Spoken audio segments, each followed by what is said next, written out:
بسم اللہ الرحمن الرحیم۔ پیغمبر اسلام صلی اللہ علیہ وسلم نے صبر پر بہت زیادہ زور دیا ہے۔ قرآن میں بھی صبر کی بہت سی آیتیں ہیں اور رسول اللہ نے بھی صبر پر بہت زیادہ زور دیا ہے۔ ایک حدیث میں ہے کہ اعلم ان النصر مع الصبر، اعلم ان النصر مع الصبر، جان لو کہ کامیابی صبر پر ہے، جان لو کہ کامیابی صبر پر ہے۔ یعنی لوگ سمجھتے ہیں کہ صبر کا مطلب ہے کاورڈس، صبر کا مطلب ہے پیچھے ہٹنا، صبر کا مطلب ہے مار کھاتے رہنا، صبر کا مطلب ہے بزدلی۔ اس وجہ سے لوگوں کی سمجھ میں نہیں آتا، لیکن کھلا ہوا ہے قرآن و حدیث میں، کھلا ہوا ہے کہ صبر کرو صبر کرو صبر کرو، اصبروا وصابروا ورابطوا واتقوا اللہ لعلکم تفلحون۔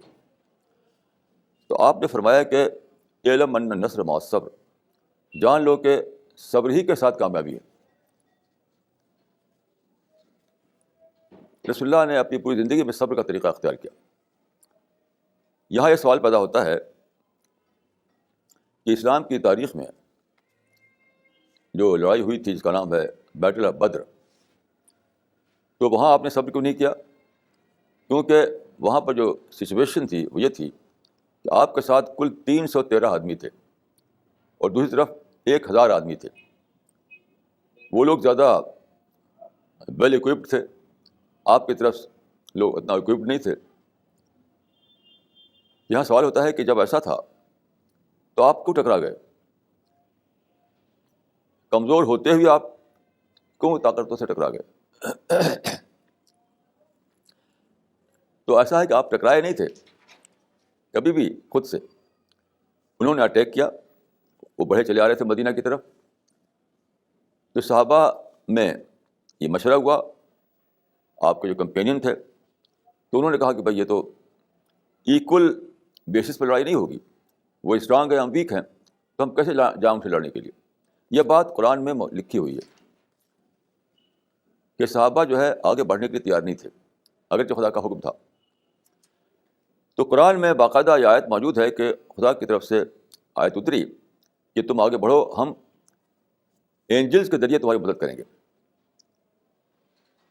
اینجلز یعنی بدر کی لڑائی جو ہے اس میں تم آگے بڑھو، اور اینجل ہزاروں کی تعداد میں اینجل آئیں گے جو وہاں تمہاری طرف سے تمہاری ہیلپ میں لڑیں گے، مدد کریں گے۔ جب یہ ایشورنس آ گیا خدا کی طرف سے تب صحابہ آگے بڑھے، اور پھر کیا ہوا؟ اس میں مسلمانوں کو زبردست وکٹری ہوئی، بہت زبردست وکٹری ہوئی، جیت ہوئی۔ تو جب جیت کر کے وہاں سے لوٹے یہ لوگ، تو مدینے میں جو لوگ رہ گئے تھے، بوڑھے لوگ یا جو لڑائی کے قابل نہیں تھے ایسے لوگ، تو انہوں نے لوٹ کر آنے والے صحابہ کو مبارکباد دیا۔ تو انہوں نے کہا کہ ہم کو کیا مبارکباد دیتے ہو؟ کانو کل ابل المعقلۃ فنحرناھا، وہ لوگ تو بدھے ہوئے اونٹ کی طرح تھے، ہم نے صرف ذبح کر دیا ان کو۔ اگر آپ جانتے ہوں کہ عرب میں جو اونٹ کی قربانی دی جاتی ہے تو ان کو باندھ دیا جاتا ہے، تو انہوں نے کہا کہ ہم کو کیا مبارکباد دیتے ہو؟ وہ تو اینجل تھے، فرشتے تھے جنہوں نے ان کو باندھ دیا تھا، وہ کچھ کرنے کی پوزیشن میں نہیں تھے، وہ ہم نے انہیں ذبح کر دیا۔ یہ تھا بیٹل آف بدر کا معاملہ۔ اس طرح کی مدد رسول اللہ کے زمانے میں صرف ایک ہی بار آئی، بدر کے موقع پر، پھر نہیں آئی۔ تو پیشگی طور پر خدا کی طرف سے اینجل نے آ کر بتایا کہ تم آگے بڑھو اور خدا فرشتے بھیجے گا تمہاری طرف سے، اور واقعتاً فرشتے بھیجا اللہ تعالیٰ نے، اسی لیے وہاں بہت زبردست وکٹری ہوئی مسلمانوں کو۔ اب آج جو لوگ ادھر ادھر لڑتے ہیں، کیا ان کے پاس ایسی خدا کی طرف سے خوشخبری آئی ہے؟ اگر آئی ہے تو شکست کو کھا رہے ہیں۔ اگر آئی ہے تو کیا وجہ ہے کہ ایک طرفہ طور پر خود ہی ہار رہے ہیں، خود ہی مارے جا رہے ہیں؟ بدر میں تو فرشتوں نے آ کر کے جنگ کو مسلمانوں کے حق میں کر دیا، کھلی فتح ان کو دے دی، صرف ایک دن کی لڑائی میں، بلکہ آدھے دن کی لڑائی دوپہر کو شروع ہوئی، شام کو ختم ہو گئی۔ بدر کی لڑائی جو کئی دن کی لڑائی نہیں تھی، وہ دوپہر کو شروع ہوئی، شام کو ختم ہو گئی۔ تو آدھے دن کی لڑائی ہی میں فتح ہو گئی تھی وہاں. تو آج جو لوگ لڑ رہے ہیں کہ ہم صبر کیسے کریں, ہمیں تو بدر کے نمونے پہ چلنا ہے, تو سوال ہے کہ بدر کے نمونے پہ جو لوگ چل رہے ہیں تو انہیں جیت تو نہیں ہوتی, فتح کیوں نہیں ہوتی ان کو؟ دیکھیے, بدر کا ریفرنس دینا بہت ہی زیادہ گناہ کی بات ہے آج کل کی لڑائیوں کے اس میں. تو بدر نام اس لڑائی کا جب اینجل آئے تھے لڑنے کے لیے, مسلمان تو سارے وہاں کھڑا ہو گئے تھے. تو جب تک آپ یہ نہ کہہ سکیں کہ ہمارے پاس خدا کی طرف سے وحی آئی ہے, خدا کی طرف سے اینجل آیا ہے, ہمیں خدا کی طرف سے کہا گیا کہ آگے بڑھو, ہم تمہاری مدد کریں گے, جب تک آپ کے پاس اس قسم کا ریفرنس نہ ہو, آپ کے لیے جائز نہیں ہے کہ آپ بدر کا حوالہ دیں, بدر کا ریفرنس دیں. تو بدر کا واقعہ ایک ایکسیپشن تھا, وہ رول نہیں تھا. اس وقت ہم جو اس سچویشن جو ہمارے سامنے ہے اس میں بدر کا ریفرنس صحیح نہیں ہے.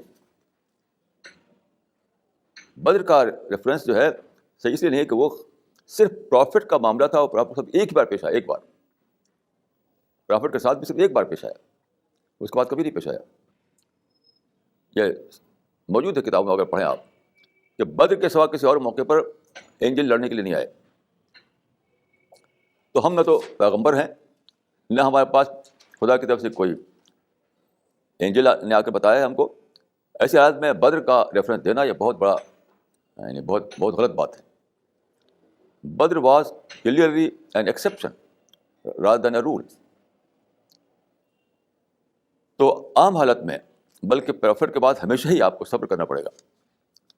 صبر. آپ دیکھیے کہ رسول اللہ صلی اللہ علیہ وسلم 13 سال تک مکہ میں تھے, وہاں آپ نے صبر کیا. یاسر کا خاندان تھا جس کو کہ مارتے پیٹتے تھے وہ لوگ جو ان کے مالک تھے. تو رسول اللہ صلی اللہ علیہ وسلم نے دیکھا کہ وہ مار رہے ہیں, تو انہوں نے کہا کہ دیکھیے آپ کو مار رہے ہیں یہ.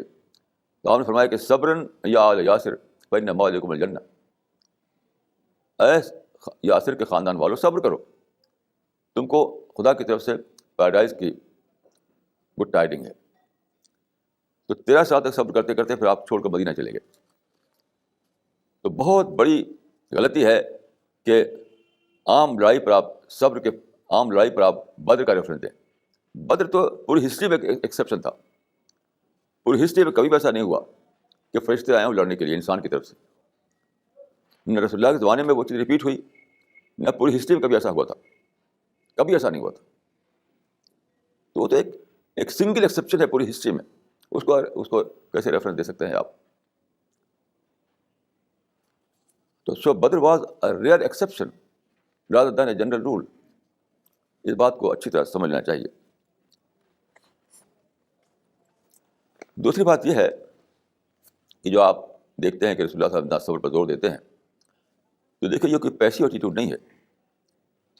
یہ ہے جو کہتے ہیں بائنگ ٹائم لینا, اپرچونیٹی لینا. کیونکہ اصل کام اسلام کا کیا ہے؟ اصل کام ہے دعویٰ ورک, اصل کام ہے لوگوں تک خدا کا میسج پہنچانا. اصل کام یہ ہے. تو صبر کیوں کیا جاتا ہے؟ صبر اس لیے کیا جاتا ہے کہ ہمیں حالات کو نارملائز کرنے کے لیے, سچویشن کو نارملائز کرنے کے لیے صبر کیا جاتا ہے. جیسے کہ آپ دیکھتے ہیں کہ جو یہ بزنس مین ہوتے ہیں وہ کہتے ہیں کہ کسٹمر از آلویز رائٹ. کیوں ایسا کہتے ہیں؟ کسٹمر کچھ بھی کہے, الٹا کہے, سیدھا کرے, وہ لیٹرل طور پر اس کو اوائڈ کرتے ہیں, اگنور کرتے ہیں. ہم کہتے ہیں کہ بھائی کسٹمر از آلویز رائٹ. کیوں؟ بزنس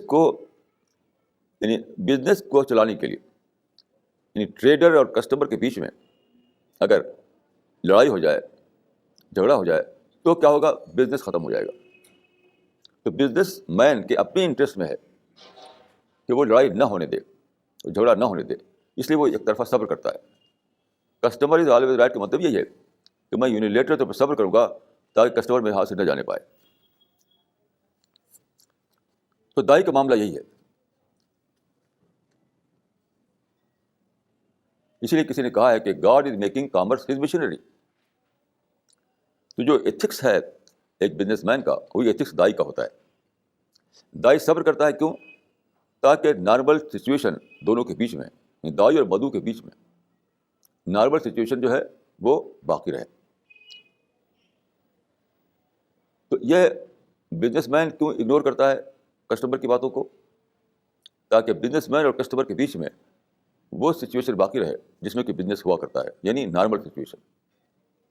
ایسے ہی دائی جو ہے صبر کرتا ہے, کیونکہ دائی کے لیے ہر آدمی مدعو ہے, ساری دنیا مدعو ہے. ایڈریسر اور ایڈریسی کا تعلق ہے. وما ارسلناک الا رحمۃ للعالمین. رسول اللہ بھیجے گئے تھے ساری دنیا کے لیے, ساری دنیا کو خدا کا پیغام دینے کے لیے. تو آپ کے لیے ساری ہی دنیا مدعو ہے, مومن کے لیے ساری دنیا مدعو ہے. تو ساری دنیا سے اس کو صبر کی روش پر چلنا ہے, ساری دنیا سے اس کو اس کے ایذا رسانی پہ اگنور کر کے رہنا ہے. تو صبر کا مطلب ہے نارملائزیشن آف سچویشن. صبر کوئی پیسیو ایٹیٹیوڈ نہیں ہے. صبر جو ہے ایک میتھڈ ہے, ایک طریقہ ہے to normalise the situation. Situation کو یعنی بگڑنے سے بچانے کے لیے. بگڑنے کا مطلب کیا ہے کہ دائی اور مدعو کے بیچ میں ایسی صورتحال پیدا ہو جائے کہ وہ آپ کی بات کو ٹھنڈے طریقے سے نہ لے, آبجیکٹو طور پر نہ لے, ان بائسڈ وے میں نہ لے. تو صبر حقیقت میں ایک طریقہ ہے, ایک میتھڈ ہے سچویشن کو نارمل بنائے رکھنے کا.